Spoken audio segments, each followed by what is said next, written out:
दोस्तों नमस्कार। आप पब्लिक न्यूज टीवी देख रहे हैं और पब्लिक न्यूज टीवी में मैं हूं देवकीनंदन मिश्रा। इलाहाबाद हाईकोर्ट का एक फैसला आया है। यह फैसला कल आया है, लेकिन आज अखबारों में इस फैसले की खबर छपी है और जब से यह फैसला आया है उसके बाद से ही सोशल मीडिया पर बहुत तरह के सवाल पूछे जा रहे हैं और यही सवाल मैं पूछ रहा हूं कि जज साहब आखिर महिला के स्तन को पकड़ना और पायजामे को तोड़ना, पायजामे का नाड़ा तोड़ देना, क्या यह रेप की कोशिश नहीं है? यही मेरा सवाल है। दरअसल हाईकोर्ट के एक जज हैं जो सिंगल बेंच में बैठते हैं, वो हैं जस्टिस राम मनोहर नारायण मिश्र।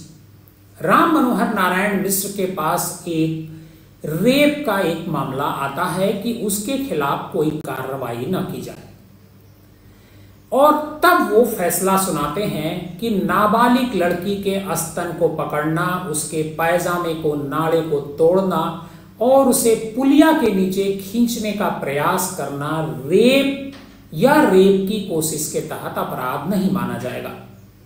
हाईकोर्ट ने अपने फैसले इस आधार पर कासगंज के 3 जो मुख्य आरोपी इस लड़की को छेड़ने के मामले में थे उन्हें राहत दे दी और ट्रायल कोर्ट से जारी सम्मन के आदेश में बदलाव करने का आदेश जारी कर दिया। हाईकोर्ट ने आरोपियों की तरफ से दाखिल की गई क्रिमिनल रिवीजन की अर्जी को आंशिक रूप से मंजूर करते हुए अपने फैसले में कहा कि आरोपियों के खिलाफ रेप की कोशिश और पास्को एक्ट की धारा 18 के तहत जारी किया गया सम्मन गलत है। हाईकोर्ट ने निचली अदालत से कहा कि वह सम्मन आदेश में बदलाव करते हुए उन्हें छेड़खानी और पास्को एक्ट की दूसरी धाराओं के तहत सम्मन जारी करें।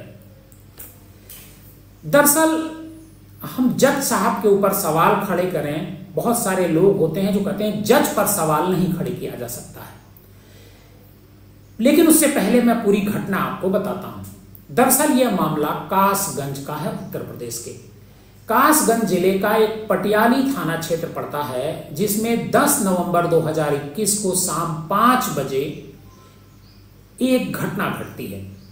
इस घटना में पुलिस में एक महिला शिकायत दर्ज कराती है।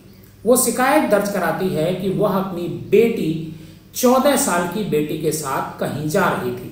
रास्ते में उसे पवन, आकाश और अशोक नाम के 3 युवकों ने बेटी को घर छोड़ने के बहाने अपनी बाइक पर बिठा लिया। एफआईआर में यह भी कहा गया है कि आरोपियों ने रास्ते में एक पुलिया के पास गाड़ी रोककर उसकी बेटी के स्तन पकड़े और पायजामे का नाड़ा तोड़ दिया। इसके बाद गलत इरादे से उसे पुलिया के नीचे खींचकर ले जाने लगे। इस बीच बिटिया चीख पुकार करने लगी और वहां लोगों की भीड़ जमा हो गई, जिसकी वजह से वो बिटिया छूट गई। इसकी वजह से आरोपी उसकी बेटी को छोड़ करके भाग निकले।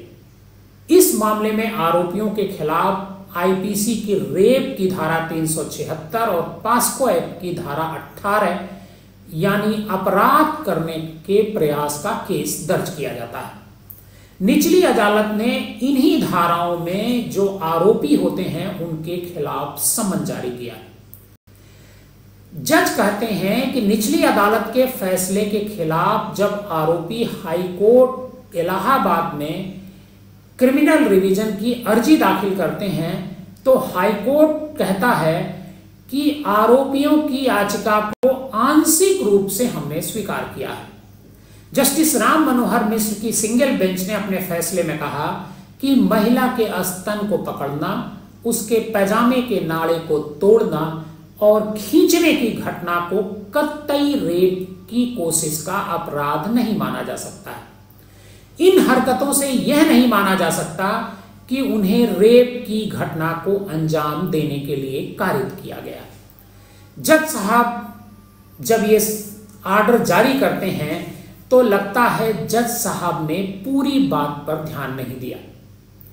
अब सवाल ये उठता है जज साहब को यह भी बताना चाहिए कि आखिर कोई पुरुष अगर किसी लड़की के साथ बलात्कार करता है तो उसे बलात्कार करने से पहले क्या क्या करना होगा। क्या लड़की खुद से कपड़े उतारेगी तो वो बलात्कार माना जाएगा? जज साहब ने इन बिंदुओं पर ध्यान नहीं दिया। हो सकता है दिया हो, लेकिन उनका फैसला तो यही कहता है, क्योंकि जज साहब को इन पर जरूर ध्यान देना चाहिए कि आखिर एक लड़की को के जो प्राइवेट पार्ट को दबाना, उसके नाड़े को तोड़ना, क्या अगर यह रेप की कोशिश में नहीं आता है तो फिर रेप की कोशिश में क्या आएगा, ये जज साहब को एक बार और फैसला देकर के बताना चाहिए। क्योंकि इस फैसले की खूब चर्चा हो रही है। हालांकि जज साहब की सोशल मीडिया पर खूब आलोचना हो रही है, खूब ट्रोल किए जा रहे हैं, जज साहब से सवाल दर सवाल पूछा जा रहा है, लेकिन जज साहब तो अपना फैसला सुना चुके हैं और जज साहब के फैसले के बाद इस पर एक नई बहस शुरू हो गई है कि क्या महिला सिक्योरिटी में जजेज इसी तरह के फैसले देंगे। और फिर यह भी सवाल उठ रहा है कि आखिर रेप की परिभाषा क्या है और रेप के प्रयास की परिभाषा क्या है। जज साहब को इसको भी डिफाइन करना चाहिए। बहरहाल जज साहब तो ट्रोल हो रहे हैं सोशल मीडिया पर, उनसे सवाल पूछे जा रहे हैं और इतना ही नहीं, राजनीतिक दलों के लोग भी उनसे सवाल पूछ रहे हैं। पब्लिक न्यूज टीवी में बस इतना ही। आप पब्लिक न्यूज टीवी के साथ बने रहिए। हम आपको नई नई राजनीतिक जानकारी, नए नए पॉलिटिकल पॉडकास्ट हम आपको यहां पर देते रहेंगे।